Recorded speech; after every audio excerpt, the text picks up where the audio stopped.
All right. Hello, everyone. You've probably heard this, I don't know, 3 times now, but I'm still going to say it again. My name is Marissa, and I will be moderating this session. If you would like to turn on closed captions, please click on the CC button at the bottom of your screen. And there will be a small menu that pops up. I also put these instructions in the chat, and if you click on subtitles, then you will have live captions. So we hope that today's event will serve everyone here, bringing in an open mind, heart, and some good energy.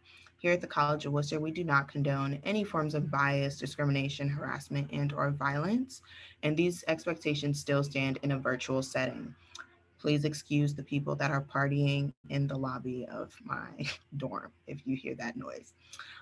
If any individual were to harm another or violate the safety of another during this event, I and other members of the Align Committee are allowed to remove them from the meeting and report them to the Align's Executive Committee, and this may affect ability to join future Align conferences. And if you as a participant are uncomfortable with anyone here to due to violations of the previously stated, you may alert an Align committee member and we will make sure to take care of your concern. For your knowledge, this session is being recorded.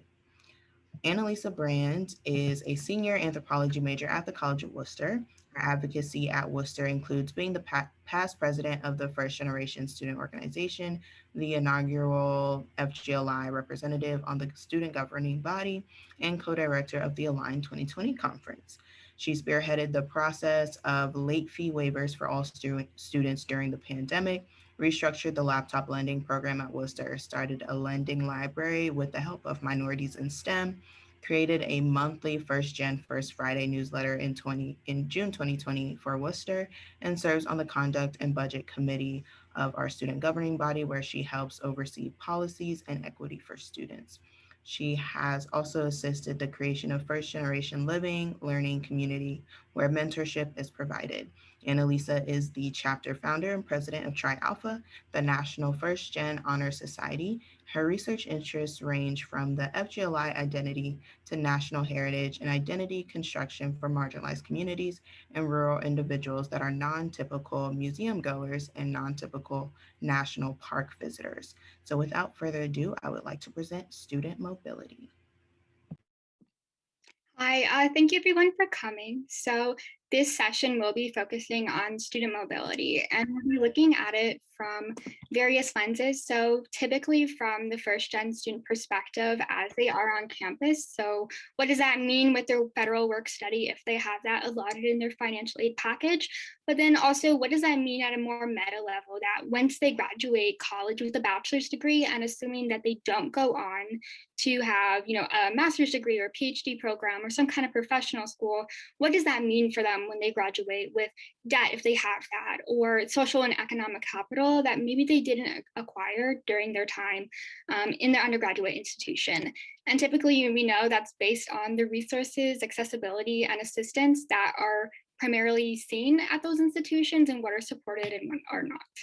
So at this point, I'm going to go ahead and share my screen with you all and start the presentation. So can someone give me a thumbs up? You can see the presentation. Perfect. Okay. So the FGLI student mobility. What I really wanted to talk about are one, the basics. So what we have here is the topic of statistics, then the federal work study program, income support at various levels, and then the impact that we see that with FGLI students, both meta as they graduate, but then also during their time at college. And so these statistics are generated from NASPA. If you came to our first session, you heard Dr. Roma Santa talk, and she is part of the NASPA program, which is an amazing initiative and organization dedicated to research, collaborative work, and also sharing resources with other FGLI contributors, resources, practitioners, scholars, students. And so to set the groundwork, they had cited this from the RTI International Journal in 2019, even though these statistics are from 2015 and 2016. So to set this context and seeing what we're all familiar with, first generation students work about 20 hours a week. And we know if you have federal work study, that is typically the cap of what you can work legally on campus, compared to the 12 hours per week of continuing students, which means their parents and or guardians of who they lived with prior went to college and at least earned a bachelor's degree at a US institution of 4 years. Next, not including work study, only 6% of first generation students are employed on campus compared to 12% of students continuing. And we'll later look at the lenses of that of being why, but largely we can look at federal work study as a root cause of that because of the lack of opportunities and also qualifying educational jobs that provide certain capital levels. And the next thing that we want to point out is that in college, though, in general, so not including just federal work study, 66% of first generation students are employed compared to 61% of their continuing peers, which again means that their parents or guardians earned at least a bachelor's degree prior to them enrolling into college. And so this graphic right here is talking about the median parental income among dependent students. There's about $41,000 for first generation students, assuming it is a 2-parent household, and then $90,000 for continuing first generation students and a 2-parent household as well. And then from there, we're going to talk about work study and what does that mean. Federal work study is abbreviated as FWS. And we all know if you are eligible for federal work study, it's based on financial need. It has estimated family contribution, what we consider EFC as the abbreviation. And it has to your EFC has to typically be lower than the cost of attendance or the COA that you see on your financial aid package. And a marker is that not every institution participates in federal work study. I think that's a unique caveat that not everybody always talks about, that when you apply to colleges, you should probably be making sure that your institution does engage with federal work study programs. I think that's a given that a lot of times students aren't aware of. Even if your parents or guardians who did not go to college, federal work study is a very complex, nuanced idea that started. And it's all dependent on the institution of how they market it, how they advertise it, and how they allow people to go about that process. As you can assume from the title, federal work study, that funds come from the government, specifically the Department of Education. Employment varies at each institution. And something to note is that the award does not guarantee a job. We all know that as first-time students who might have a low income or a limited income background. Once you get that package, you then have to determine, okay, now I have to go get a job. And what the federal work study, bases its premise off is civic and educational work. And so when we hear the umbrella term civic and educational work, we often think of topics that are going to be beneficial for students, right? You're giving back to the community. You're going to be engaging with some kind of meaningful work that allows students to help others, to create things that benefit others. A lot of time, this work is focused on helping others again, right? It's creating a product that is for other people and not necessarily yourself. And so in that, we start to think of the psychological impacts already of what does that mean when you have two types of jobs where you create things for others or do things for other people that help them, but not necessarily yourself. And then also the jobs are considered what we can call like white collar, upper echelon, where you're creating things that don't necessarily have to be a service for somebody else. And that is, I think, something that I want to emphasize truly. It's already a service for somebody else. And typically that service is for the institution or partners of the institution that they're engaging with, local nonprofits or agencies. And then the next thing is marketing. Federal work study, I think is pretty well marketed for high schools and counselors that are aware of the process and genuinely help their students. Again, I don't think every high school student, when applying to colleges, is aware of how federal work study works. I think even as a first year in college, it's still kind of mystifying. You just kind of know it's there. It appears on your package. And sometimes, it's misrepresented as part of your package, even though we all know it's not really part of your package because you still have to earn that money that's allotted to you. It's not already given. And then in that, they're already assuming the program was based on that money going towards your tuition, right? It's not necessarily based off livable costs. And I think that's also a discrepancy that we need to be aware of. You know, when you go and read the descriptions, it's for tuition-based funding. It's for you to supposedly to put that money towards your tuition or your educational fees, not necessarily already rooted as, okay, you need some living expenses. You have to purchase items, you know, your basic daily needs. And then in marketing, right, I think from our personal experience, right, looking at the College of Wooster for context, private, small, liberal arts school, rural, suburban Ohio, depending on what you consider, right? It's not well marketed. And I think the jobs that are marketed as federal work study have this whole psychological aspect to it that we don't think about. Where again, it's working for other people, doing a service for other people. You're not really learning skills that are super marketable right away. And then it's like, oh, career planning then has to tell you how to make those skills transferable. They're not inherently transferable. And I think that's, you know, something to consider. And then also social capital, right? With marketing and jobs, it's not always up front of where do I go to apply? Where do I go to search for jobs? What jobs are federal work study and not?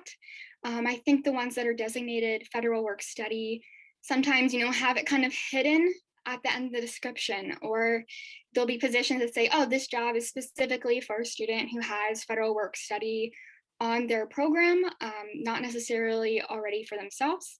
So that's something to keep in mind.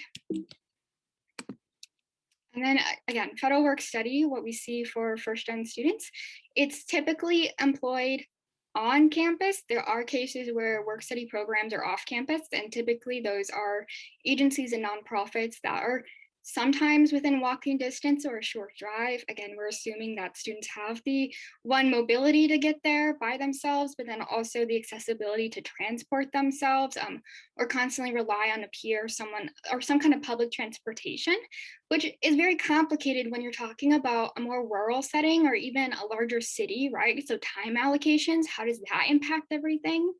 And that's kind of broken up to work study on campus employment and those lucrative jobs that I have listed here.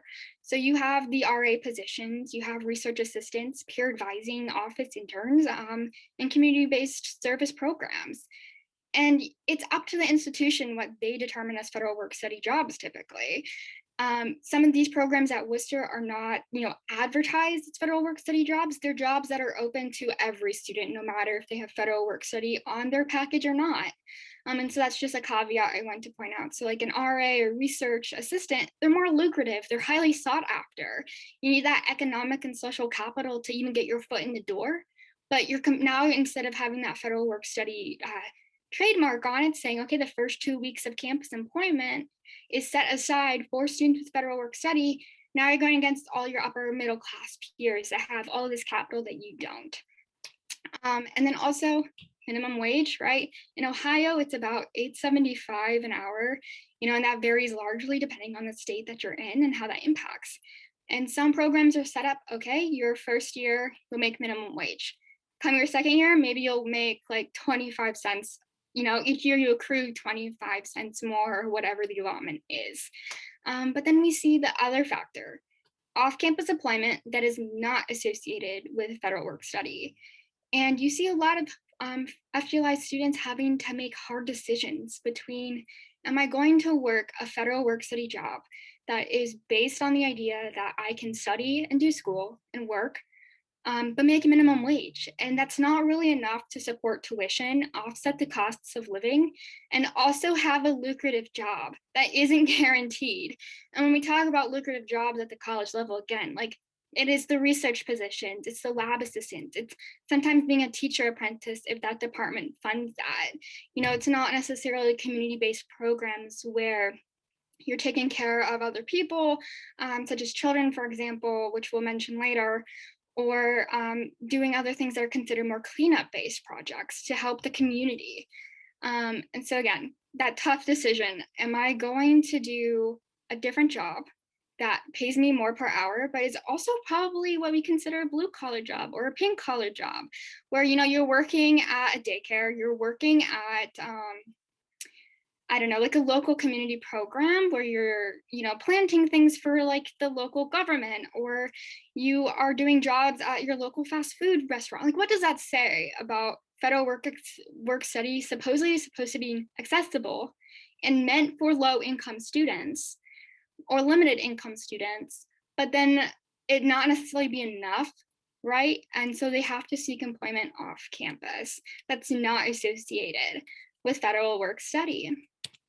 And so I do want to have this disclaimer, right? We've talked about transferable skills, and every job counts, right? Like, no matter what on your resume, where you start from, it's not always going to be glamorous. And I think a lot of times on media, we see people say, okay, I had a very humble beginning and I worked so hard, and now I'm the CFO or CEO of this company. And it's like, okay, great. That's nice to hear. But there's all those different layers and nuances that we're talking about and focusing on this conference. Not everyone has the same access of opportunity, but every job still counts. And this is where we're going to start going into the psychological aspects of first generation and or limited income students finding themselves maybe in a perpetuation of jobs that their parents or guardians are doing that society often looks down upon, right? We classify them as pink and blue collar jobs, doing services for other people, women's work of taking care of children, maybe teaching, not those higher paid jobs that we see, on top of the gender wage gap, but then also the blue collar jobs, your manual physical labor, doing services for other people. And what I do want to say is those jobs are incredibly important. And a lot of us are here because our parents or guardians made that hard choice to take on those jobs, and they do a wonderful thing. However, when we go to college, I think it's safe to say that all of our parents and guardians' dreams for us are to maybe not fall into those job categories and to have a better job for us, for our families, for our future, and then also for them. And so I do want to make that disclaimer that it's not to discredit those jobs at all, but we need to start looking at how this is a cyclical nature and what does that do internally for us, and also externally about the system. What does that say? And so again, mention pink and blue collar jobs. We have the gender role based work at the College of Wooster. I worked in a position that was federal work study for the local nursery school, and I had that job for about 2 years. That job, while I learned transferable skills, it wasn't always marketed as transferable skills. I had to put in the work of how do I make this transferable now? I don't understand. And that led to some difficult conversations at our career planning office, right? Because again, society looks down upon or stereotypes or categorizes pink and blue collar jobs as one particular way that are not high earning and are something that you're often asked to maybe not put on your resume, or can you spruce it up a bit that goes beyond the typical leeway of what we go on, right? Everyone knows when you turn in your CV for an application, it's probably not 100% reflective, but it's probably like 95% reflective of what you did, right? We all know we need to market ourselves. But with that, it's just a whole other level. And then we also have jobs on campus, again, the College of Wooster, where, it's grounds crew. You're taking care of the campus community. You're picking up the leaves and the snow, and you're helping take care of the campus for other students to enjoy. We have maintenance, and then we also have, office jobs that don't necessarily require a lot of skills beyond, the 4 or 5 bullet points of, okay, you need to be working fast in an environment. You need to understand, a quick learner to understand this filing system. And it's like, okay, we're learning the basics, but how are these jobs not tailored, and how are these offices not supporting us? And then we also see janitorial services, and we also see dining services, where a lot of our peers are in this. And typically, right, this is a general assumption, right? We see that those jobs are not filled first by our well-off peers. And so typically lower income students have those jobs to pick from, to offer from. And so it's like, you see that perpetuation just from there. People from an upper middle class or middle class background will probably go higher and harder for those research positions, those teaching apprentice positions, and maybe a limited income student based on capital acquisition alone, not based on merit, not based on motivation, and not based on skill. And so that's just something else to like keep in mind during this presentation is how do those jobs fill up on campus and how are those reflective of your experience? Or maybe they're not, right? This is based on the College of Wooster and what I've seen. And so to set the ground, into that, so I'm an anthropology major, as mentioned. In 2018, I had the ability to do a research presentation and project on political anthropology. And I was basically talking about the first generation student organization and how does that support structures and students. And some context, the first generation student organization is just that. It's a student organization. It is not meant to fulfill the role of administration. It is not meant to be this light and beacon for infrastructure or systemic issues. Its purpose and mission was based on community building, on the identity for students to collaborate, to communicate, and build relationships that could be a support network. And oftentimes we see student organizations trying to mediate that in between because there isn't enough administration support. And without administration support, there's a lot of times where the student organizations are failure to thrive. And that is how it was at Wooster and how it still is at the College of Wooster. We have about 25% of our student population. That is about a 3 to 4 year old statistic, right? So institution hasn't provided us with a new one, so we still use that one. But then we don't have any support networking for it, right? And so it's like now it's FGSOs or the first gen student org's responsibility to try to have this beacon of hope for everybody. And so I was super frustrated, created this political anthropology project and presentation that was rooted on surveys of first generation and our limited income students. And of that, I was able to interview about a little under 20 students. So it's, it's a sample. It's not reflective on the entire FGLI population at Worcester, nor is it indicative of any other institution necessarily, maybe generally. But we looked at the types of jobs that these students held. And we often saw that they were global engagement advisors. So that's our version of study abroad, our new term for ourselves. We had office interns, we had ESL tutors, tour guides, or people who are employed off campus. And of that statistic, I asked them, how often do you search or seek out federal work study based jobs that are marketed as federal work study outright? And are also those jobs that open up within the first 2 weeks of being on campus, right? You would think coming onto campus your first 2 weeks, there would be an abundance of jobs to apply for because those 2 weeks are set aside for you and anybody else with federal work study. But that is not always the case, right? We have to acknowledge institutions are working within a limited framework. They can't always just create jobs out of nowhere. But I think that's a huge misconception that's not always articulated to students coming on, and that can create an issue. And so of the students I surveyed, 81% applied for non-community federal work study-based jobs. And I think that says a lot, at least on the College of Wooster, and again, it's from 2018, that federal work study is not always super helpful. It's not always super marketable towards students.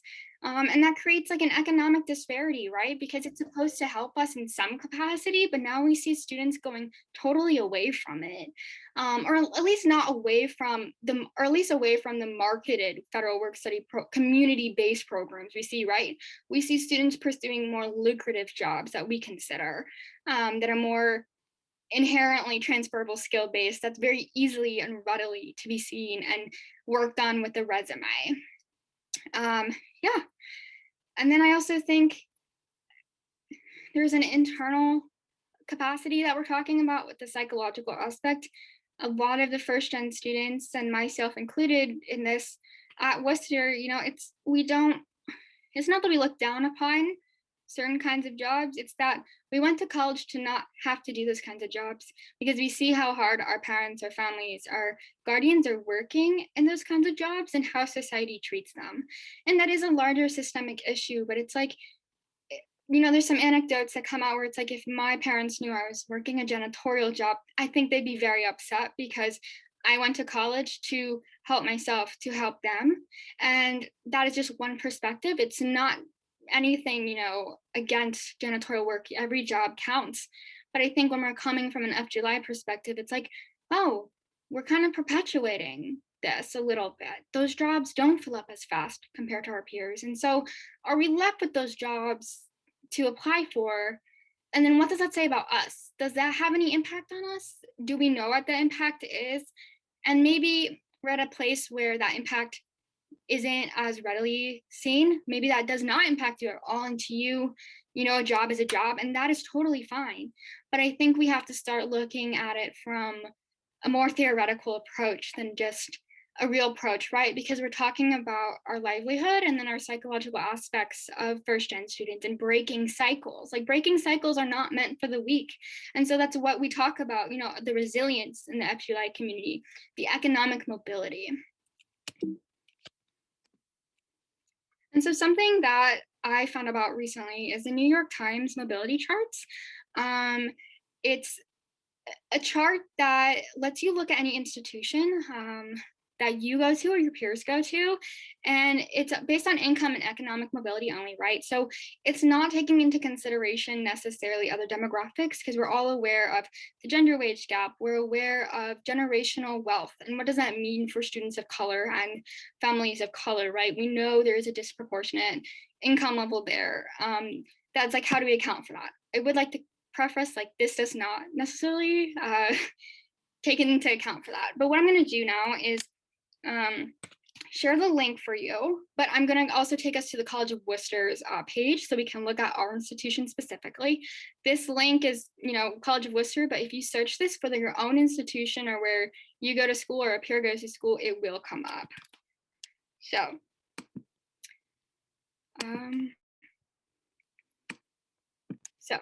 this is the College of Wooster. And so what we can see here is the median family income of a student from College of Wooster is about $116,000.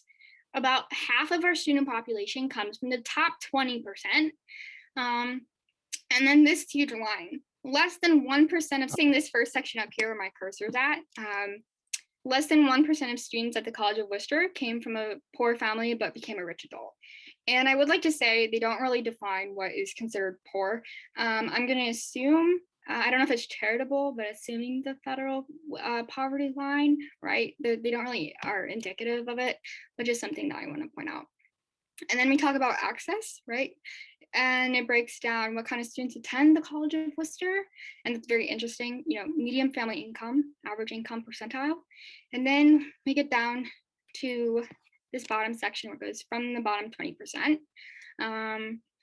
And it breaks down in Ohio and then among selective private colleges. And so this chart is really unique because you can go in and select, okay, I want to look at colleges in the Midwest region. I want to look at colleges who are also small private liberal arts.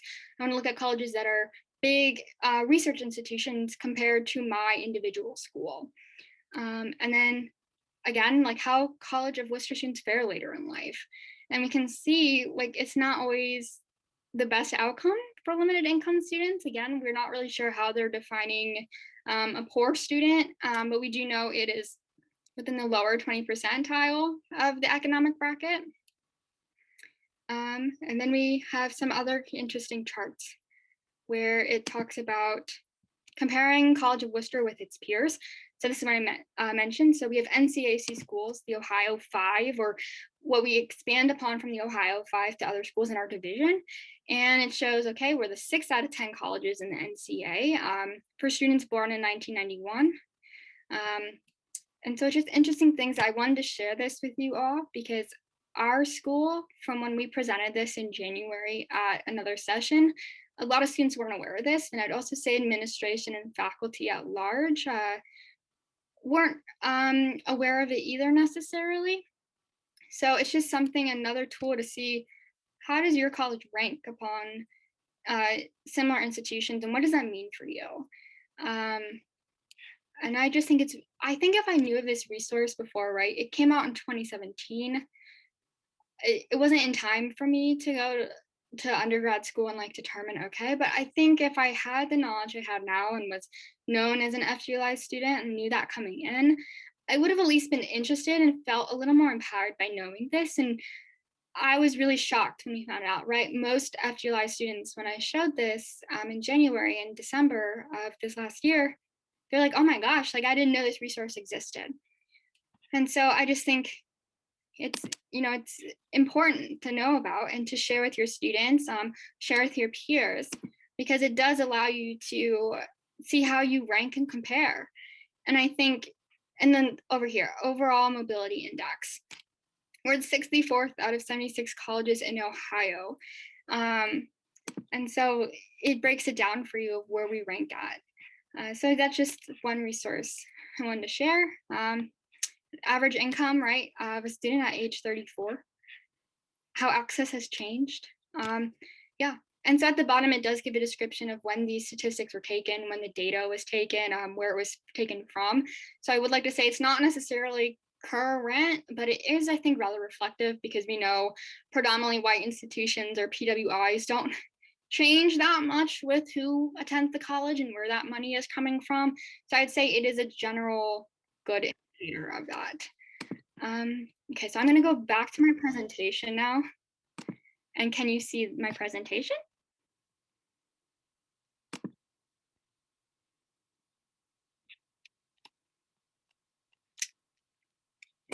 I'm going to assume you can see my presentation. Yes. Sorry. I'm not too, I don't like Zoom. That's a personal thing though. So the next point is getting funds is not fun. When we take into consideration what we just saw with the economic mobility chart, at least for the College of Wooster, apparently for limited income students or those who they define as poor in that city, we don't have a good chance at economic mobility. And that's really daunting. I think we also shouldn't get too caught up in that mindset. I think statistics and data are accurate and reflective, but also we need to talk about what Dr. Romasanta mentioned last night, where it's like we're not mentioning the resiliency of all limited income students. And while we need to focus that, we also need to take into consideration reality and that paths aren't linear. And so getting funds though are not fun in college. And so we have all these systems built up against us for economic mobility within the mindset already. We have federal work study, but then we have all this other stuff we don't talk about. Student organization fees. Sometimes they're built into the cost of college, sometimes they're not. Experiential learning at the College of Wooster, you had to prepay for your portion of the funds, right? And a lot of times that wasn't doable, that wasn't accessible for limited income students. When I went to Align in 2000, I believe 18 to UVA, I had to prepay for my flight. That was like $400. And I was like, I can't do that. And so I had to go in and like basically appeal and petition. I mean, it was a very easy process, but it was just upsetting that I had to do that, knowing we filled out the form and said, this is for a limited income student to go to this conference about her identity.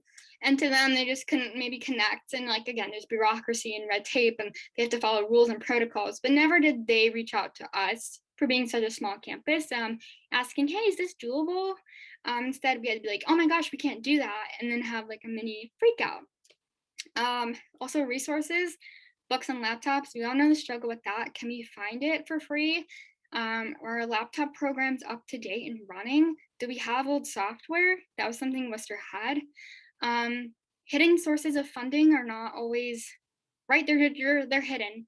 Wooster, in my opinion, doesn't do a great job of advertising stable, consistent funds that if every FGLI student asked for a part in it, it would not deplete, right? It would come nowhere close to being empty. They rely a lot on the individual to seek that out. And I think that in of itself is the whole point of this conference, where it's like, okay, we have an individual and we need to make sure, aware of that, but we also need to be having the institution think of the intersections and nuances by itself already. Sometimes handling on an individual to individual basis is more harmful than not. Even though you think it's helping, sometimes it's more stress inducing when you look at the categories that students fall into. And again, that goes into classism that we've mentioned with transferable skills, federal work study, and then telling trauma. Um, Economic mobility is important, but we often find ourselves, we have to tell our trauma to get taken seriously, to get the funds. And while we all understand that money is not free, we're all very well versed in that fact. I don't think it's healthy. I don't think it's great. I think it's maybe a little too negative for us to be expected to all the time tell trauma to be taken seriously to get those funds. And I think that's a huge debate right now that goes unhidden between students' mindsets and then also the ability of institutions. We understand that, you have to have some kind of form and we have to tell you why we need this money so much, but it's hard to tell your trauma to get money that you need to live over and over again. And it's like the more you tell it, the more somehow like they need more the next time. They have to know more details the next time. And then also financial aid literacy for FAFSA, student loans, scholarships, paying back student loans. I think that's a hidden conversation that, in the United States specifically, you don't talk about money. And if you don't talk about money, and this is a very general thing, like, then how do you feel comfortable enough to start paying back those student loans, to open up those conversations and windows and lanes of connections and networks, to understand the process better so we're not just doing this by ourselves?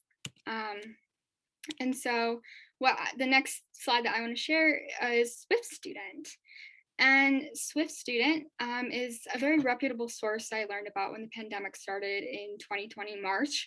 And I stumbled upon it accidentally from the New York Times. Actually, they referenced it in an article on first and limited income students. And so these are some of the organizations that support it. So it is a very legitimate source. And you have Reach Higher as part of it, Generation Hope, all of those good organizations that we love.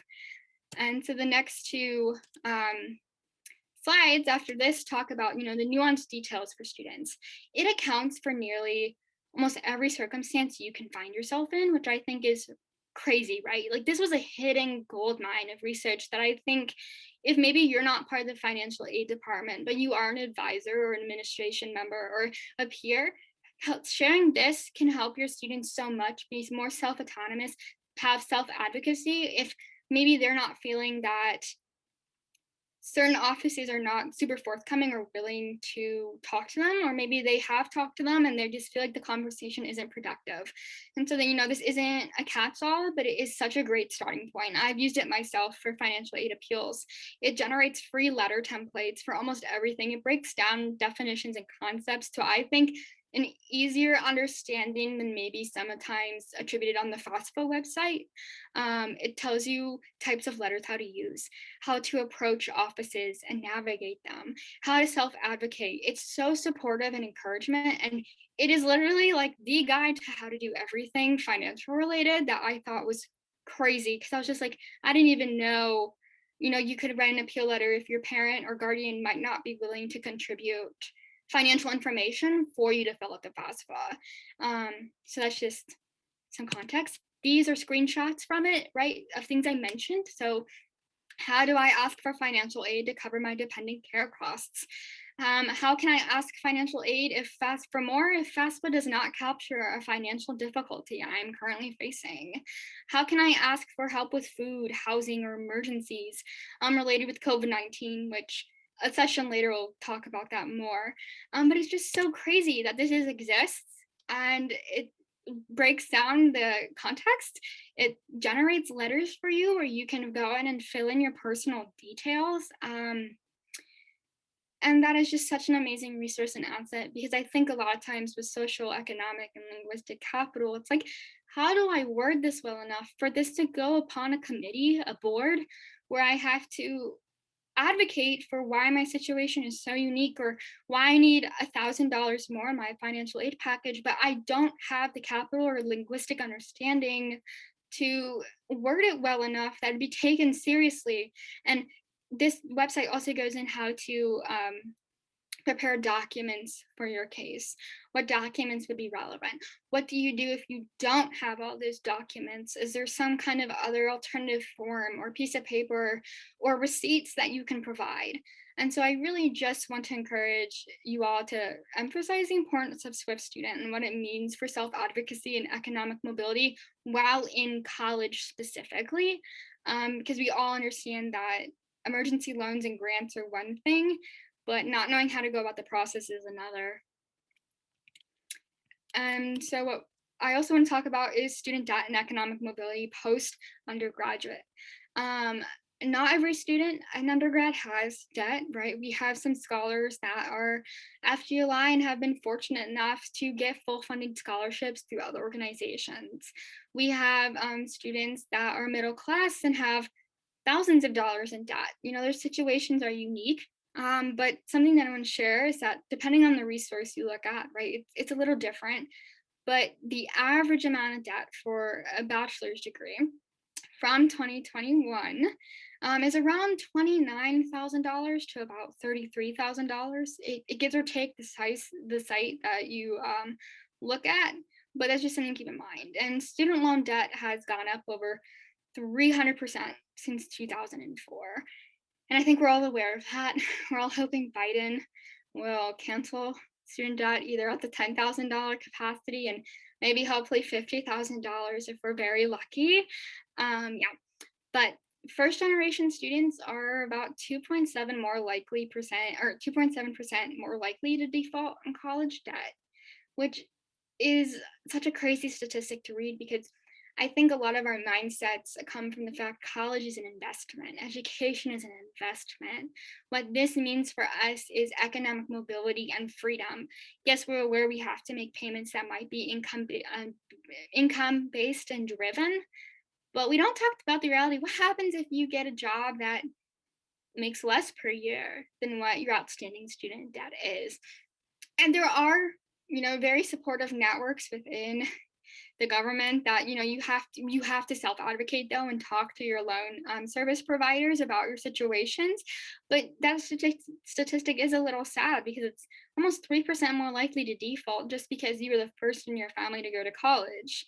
And something though that I do want to highlight that's a little more positive and resilient is that as a first gen and or limited income student, only about 35% of the population has a college degree.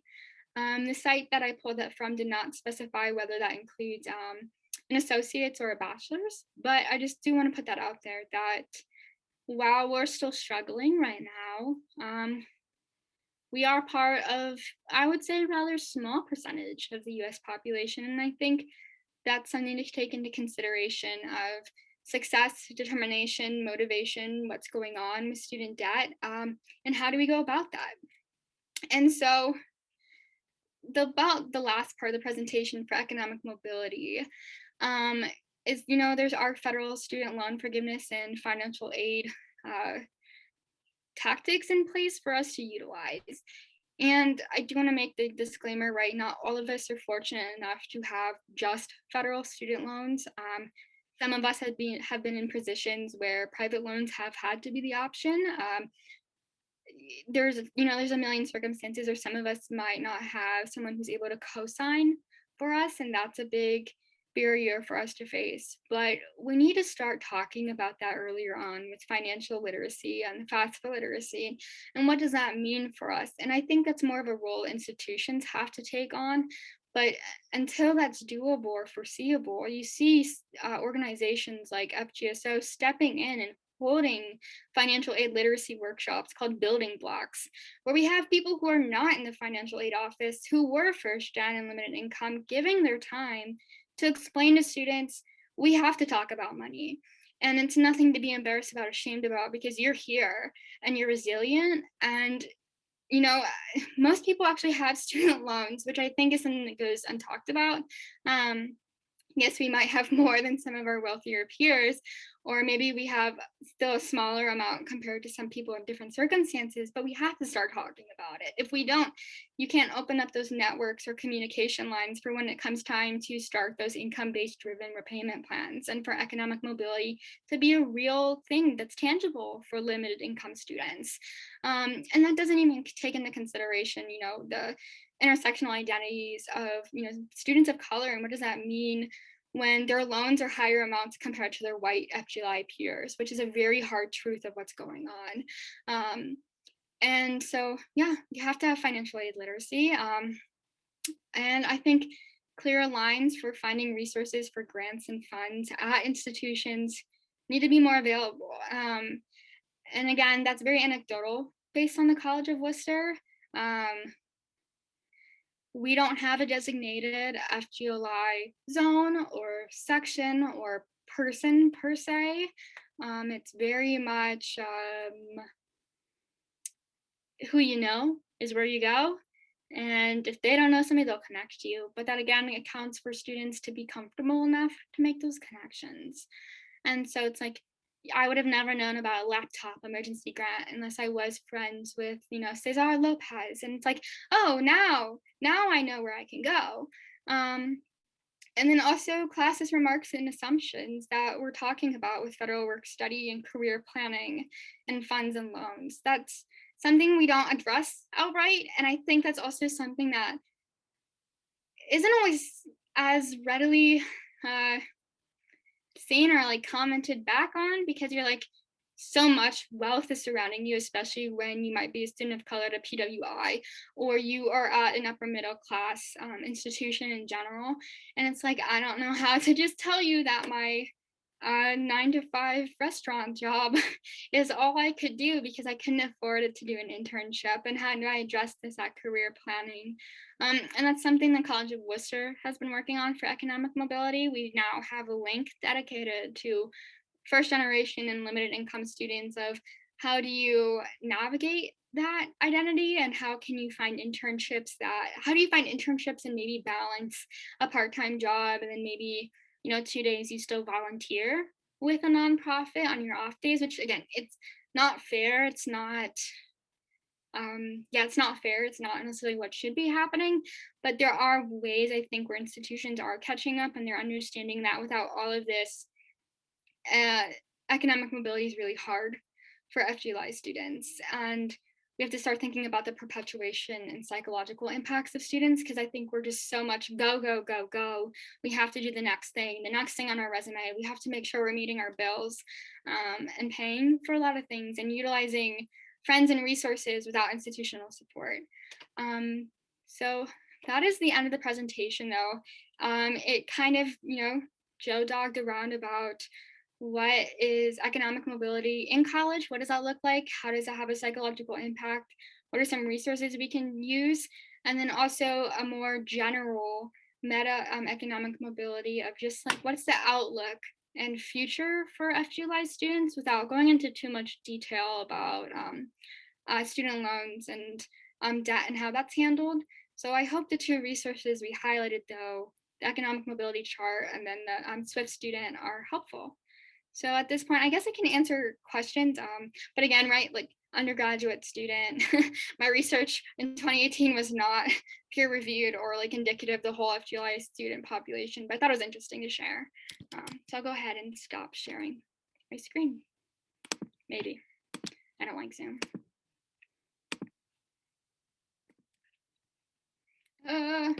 See, that's my issue. Yeah.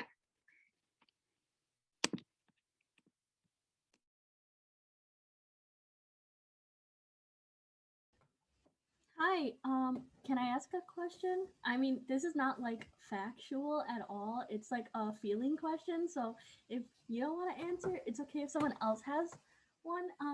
But yeah, I really like your presentation and I'm already inspired. Anyways, I work at like a nonprofit part of my campus, and we like work on like diversity inclusion by like trying to get diverse, like a lot of us do in our colleges, trying to get diverse students interested in STEM and like make a pathway for them.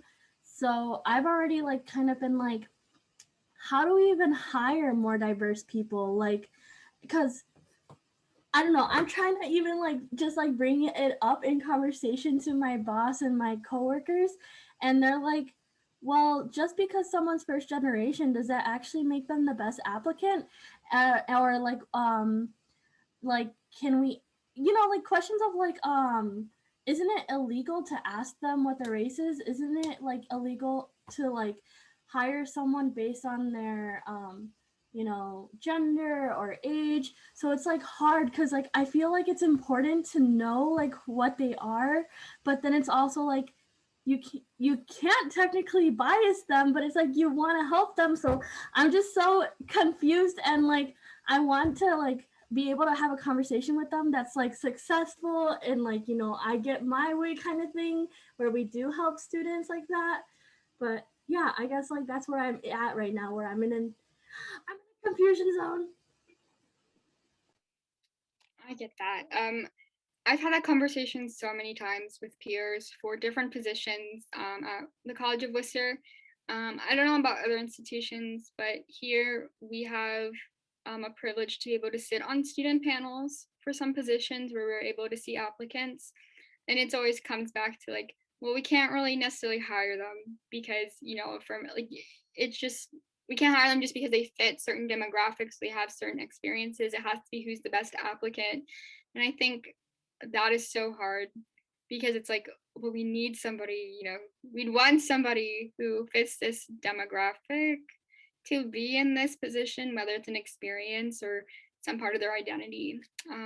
And that's from a student perspective where we've had, informal conversations with the other students. So I understand that. I think there's just so much that goes on between like administration that also students aren't privy to, right? Like there's all these laws and stipulations and rules and regulations that they have to follow that I think they don't always like tell students right away. And I don't think it's our responsibility to necessarily know to that level of degree of specificity, but they also don't make it super clear either. Angela has her hand raised, so I'll let her talk. Yeah, so I know the legalities of all of this, but I think a lot of times that is usually a cop out. The number one thing is the fact that it's about where you're marketing it to and who is it available to. A lot of times we even see BIPOC people in positions where they are stagnant, right? Who are the people getting raises? And it a lot of times when people bring up qualifications, the question isn't that just because you're Black, FGLI or whatnot, they don't have the qualifications. A lot of the times it's the fact that they don't have the opportunities. And I think that always becomes a problem because when it comes to diversifying, all of a sudden the conversation becomes about qualifications.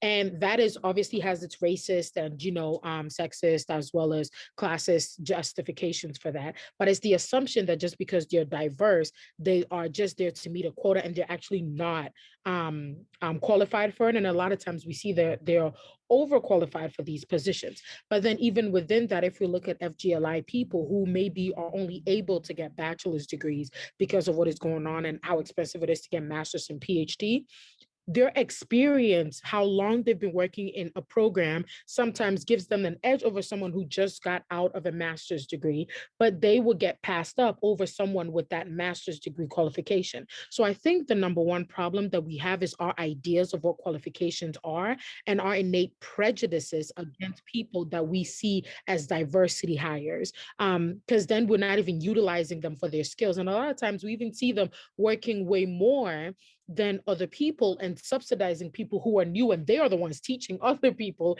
how to do their jobs. And I've seen this on Worcester campuses. I've seen this everywhere. So I think it's quite important for us to look over it overall, and something that we always bring up when people make these arguments. We need to highlight the fact that they are inherently being racist, sexist, and classist in those statements, because you're automatically assuming that just because someone is FGLI, Black, white, whatever it is, that they are unqualified for the job, when it just means you need to market it to a wider range, so you have a wider range of people applying. Are you making sure that people internally know that you are hiring so that they know like they can apply for that. And also we know people hire people based off of, I mean, it might not be formal, but people hire based off of sororities, fraternities, going to the same school and all of that. So they already do that. And it's kind of like a privilege that is built within. So we just need to admit that there are privileges built within that are stopping people, that when we ask for you to improve your diversity, you need to do so and not be like, oh, I need to know your race and whatnot. There are ways to go around that.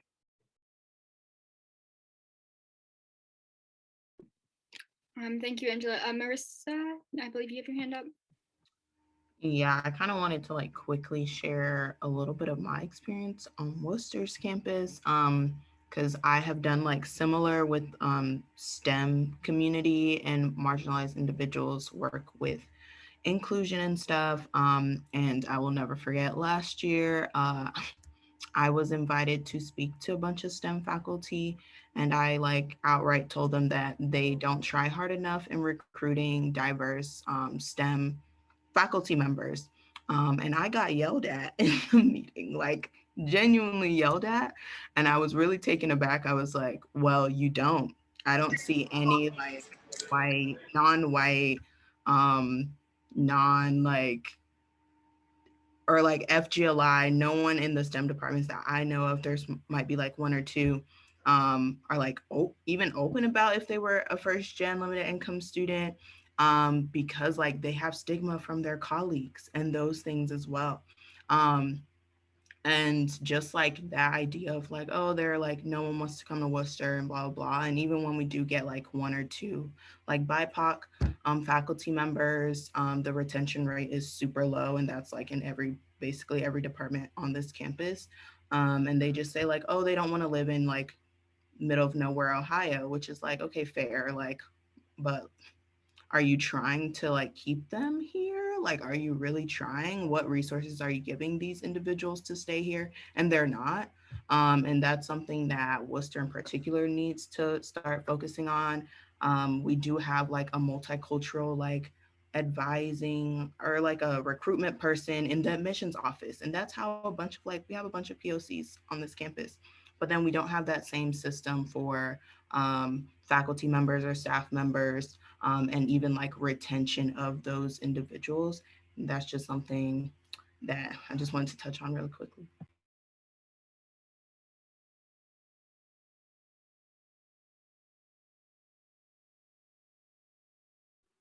How do you raise your hand? I think it's under reactions, but Every time someone says that, for every Zoom, I don't have a hand one. You click participants. Oh, Chris says participants. And then there's 3 buttons: invite, mute me, and raise hand. Oh, okay. See, I learned something new today. Okay, can I speak or do I need to raise my hand? No, you're fine. Okay.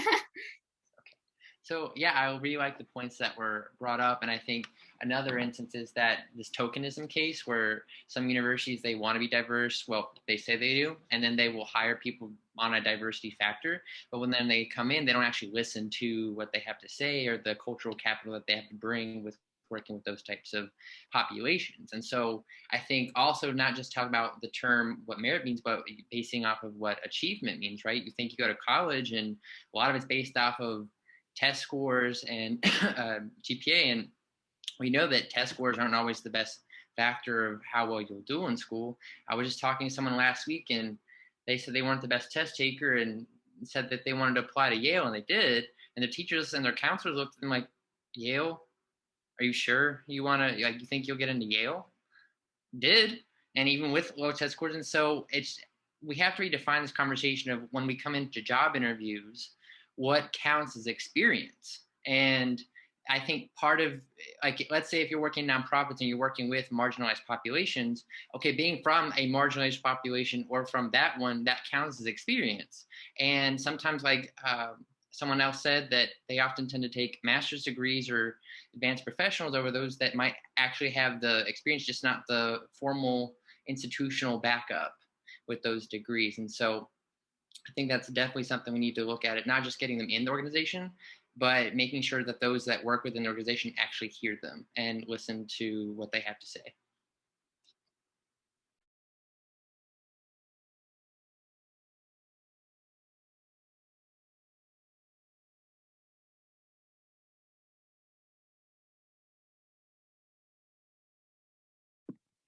Yeah, I see some great dialogue going on in the chat box for people who haven't opened it up, and it's all about like representation, as Chris Lamb mentioned briefly about representation and discursive representation, and what does that mean?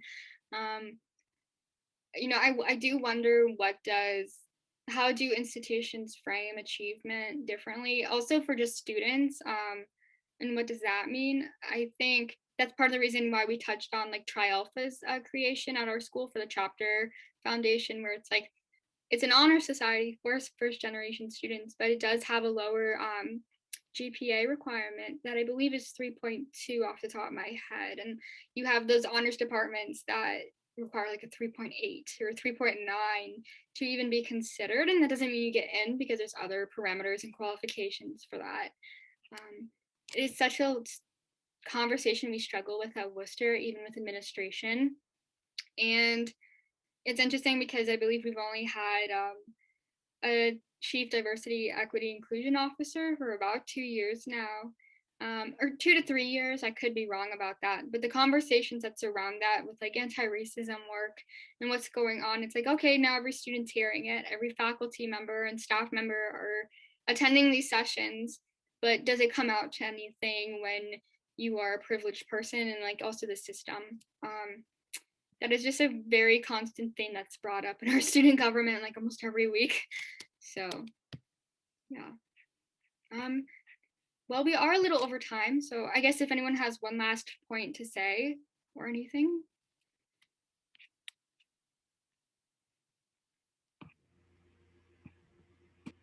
Alrighty, well, thank y'all for coming. Thank you so much, Annalisa, for this presentation.